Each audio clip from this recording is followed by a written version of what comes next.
പ്രിയമുള്ളവരെ, എല്ലാവർക്കും നമസ്കാരം. തീർത്ഥം ചാനലിലേക്ക് ഒരിക്കൽ കൂടി സ്വാഗതം. ഒതുങ്ങാവുന്നതേ കോരാവൂ എന്നൊരു പഴഞ്ചൊല്ല് നമ്മളെല്ലാം കേട്ടിട്ടുണ്ട്. അതിൻ്റെ അർത്ഥം അതിൽ തന്നെയുണ്ട്. അതായത് കൊക്കിൽ കൊള്ളുന്നത് മാത്രം കോരണം, അല്ലെങ്കിൽ അതിലുപരിയായി കോരിയാൽ കൊക്കടക്കാൻ വയ്യാതെ അത് മൊത്തത്തിൽ താഴെ വീണുപോകും എന്ന് തന്നെയാണ് അർത്ഥം. അതുകൊണ്ട് തന്നെ നമ്മൾ അതിലൂടെ ഒന്ന് സഞ്ചരിച്ചാലോ? ഒരു കഥ പറയാം. ഒരു ചെറിയ കഥയാണ്, മനോഹരമായ കഥ.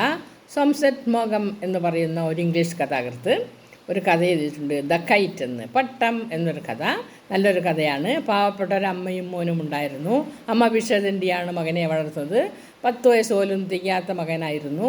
അമ്മ ഭിക്ഷതണ്ടി കൊണ്ടുവരുന്നത് വളരെ ശുഷ്കാന്തിയോടെ എന്തെങ്കിലുമൊക്കെ വേവിച്ച് മോനും കൊടുത്ത് അത് റെയിൽ പാളത്തിലോ കടത്തിണ്ണയിലോ ഒക്കെ കിടന്നാണ് ജീവിക്കുന്നത്. വീടൊന്നുമില്ല. അങ്ങനെ പാവപ്പെട്ട അമ്മയും മോനും കുറേ ജീവിച്ചു പോയപ്പോൾ അമ്മയ്ക്ക് ഈ അലച്ചിൽ കാരണം വല്ലാത്തൊരു അസുഖം വന്നു. അമ്മ ഒരു ദിവസം വല്ലാതെ പനി പിടിച്ച് കിടപ്പിലായിപ്പോയി. മകൻ ഒന്നും ചെയ്യാൻ പറ്റിയില്ല. അമ്മയ്ക്ക് വിശക്കുന്നുണ്ടായിരുന്നു, എന്തെങ്കിലും കൊണ്ടു കൊടുക്കണമെന്ന് അവൻ വല്ലാതെ ആഗ്രഹിക്കുന്നുണ്ടായിരുന്നു. പക്ഷേ ഭിക്ഷ തണ്ടിയ അമ്മയുടെ കൂടെ അവൻ പോയില്ല. അങ്ങനെ ഒരു ശീലം അവനില്ല. അവൻ പഠിക്കാൻ പോവുകയായിരുന്നു. ആ ഒരു ശീലമില്ലാത്തത് കൊണ്ട് എവിടെ പോകണം, എങ്ങനെ പോകണമെന്നൊന്നും അവൻ അറിഞ്ഞുകൂടാ. അമ്മ വിശന്ന് വലഞ്ഞു. 3-4 ദിവസം കഴിഞ്ഞപ്പോൾ അമ്മ പറഞ്ഞു, മോനെ, എനിക്ക് വല്ലാതെ വിശക്കുന്നു, എന്തെങ്കിലും വേണമെന്ന്. ആ മകൻ റോഡിലേക്ക് ഇറങ്ങി. പക്ഷേ നോക്കിയപ്പോൾ ആരെയും കണ്ടില്ല. ആരോടും ചോദിക്കാനും അവന് ഒരു മനസ്സ് വന്നില്ല. അവൻ അങ്ങനെ ആ കുഞ്ഞു കാലിൽ വെച്ച് നടന്ന് കുറച്ച് ദൂരം ചെന്നപ്പോൾ ഒരു വലിയ കെട്ടിടത്തിൻ്റെ മുകളിൽ, നല്ലൊരു മാളികയുടെ മുകളിൽ ഭയങ്കര ലൈറ്റും അലങ്കാരവും ഒക്കെ വെച്ച് അതിൻ്റെ ഗേറ്റ് വരെ നല്ലപോലെ അലങ്കരിച്ച് വെച്ചിട്ടുണ്ടായിരുന്നു. ഒരുപാട് ആളുകൾ അവിടെ കയറി പോകുന്നുണ്ടായിരുന്നു. അവന് മനസ്സിലായി അവിടെ എന്തോ വിശേഷം നടക്കുകയാണെന്ന്. അവൻ അവിടെ തന്നെ കാത്തു നിന്നപ്പോൾ കുറേ പേർ ആഹാരം കഴിച്ച് ആഹാരത്തിൻ്റെ ബാക്കി ആ റോഡിലുള്ള ഇലക്ട്രിക് പോസ്റ്റിൻ്റെ കീഴിൽ ഇങ്ങനെ കൊണ്ട് തട്ടുന്നുണ്ടായിരുന്നു. അവനത് നോക്കിയപ്പോൾ നല്ല നല്ല ആഹാരങ്ങളാണ്. അവിടെ കോക്ടെയിൽ പാർട്ടി നടക്കുകയാണ്.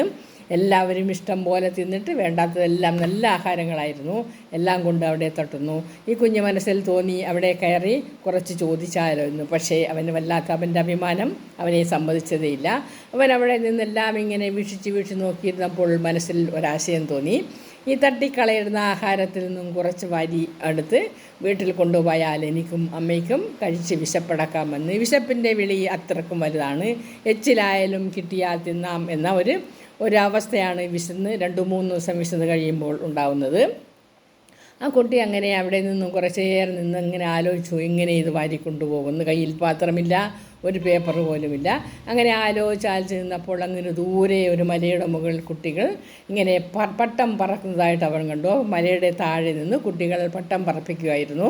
അവൻ അത് കണ്ടപ്പോൾ ഇങ്ങനെ നോക്കി നിന്നിട്ട് അവൻ്റെ മനസ്സിൽ ഒരാശയമുണ്ടായി. ഒരു പട്ടം കിട്ടിയിരുന്നെങ്കിൽ ആ പട്ടത്തിൽ കുറച്ച് ആഹാരം വാരി എൻ്റെ അമ്മയ്ക്ക് കൊണ്ടു കൊടുക്കാമായിരുന്നു. അങ്ങനെ അവൻ നോക്കി നിന്നപ്പോൾ അവൻ്റെ ആരുടെയോ ഒരു പട്ടം കയ്യിൽ നിന്നും പൊട്ടിപ്പോയി. അതിൻ്റെ നൂല് അവൻ്റെ കാൽക്കല്ല, ആ പോസ്റ്റിൻ്റെ നടുക്ക് വന്ന് വീണു കിടന്നു. അവൻ നോക്കിയപ്പോൾ റോഡിലൂടെ ഈ ആളുകളെല്ലാം ആഹാരം തട്ടുന്നതും പോകുന്നതുമൊക്കെ ഉണ്ടായിരുന്നു. അപ്പോൾ അവൻ ആ പട്ടം എങ്ങനെയെങ്കിലും പട്ടത്തിൻ്റെ നൂലെടുക്കണം എന്ന് തോന്നി. അവൻ ആ പോസ്റ്റിൻ്റെ അടുത്ത് ചെന്ന് ആ പട്ടത്തിൻ്റെ നൂലെടുത്തു. നൂലിനെ പട്ടം പതുക്കെ വലിച്ച് ഇങ്ങനെ കയ്യിൽ ചുരുട്ടി പട്ടത്തിൻ്റെ നൂല് കയ്യിൽ ചുരുട്ടി പട്ടം താഴേക്ക് കൊണ്ടുവന്നു. എന്നിട്ട് അവൻ വീണ്ടും പട്ടം പറത്തി.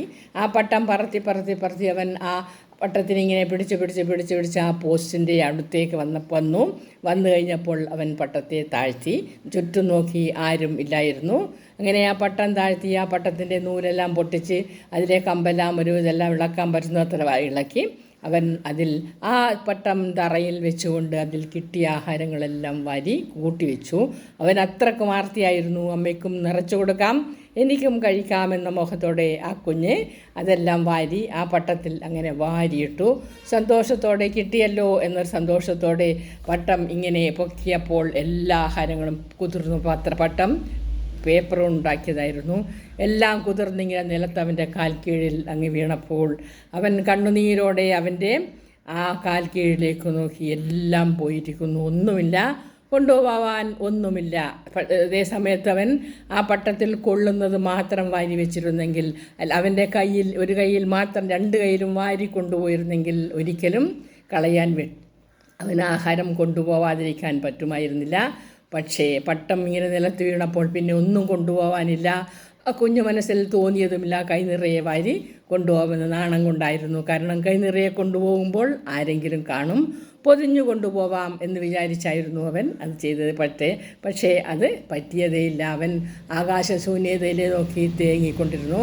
ബാക്കിയെല്ലാം നമ്മൾ ചിന്തിക്കുക. മനുഷ്യൻ്റെ വികാരം അത്രയാണ്. കിട്ടുന്നതെല്ലാം ആർത്തിയോടെ, അത് കുഞ്ഞിലേ ഉള്ള വികാരമാണ്, ആർത്തിയോടെ വാരി വാരി പിടിക്കാമെന്ന്. പക്ഷേ അത്യാഗ്രഹം അനർത്ഥ കാരണം എന്ന് നമ്മൾ കേട്ടിട്ടില്ലേ? നന്ദി, നമസ്കാരം.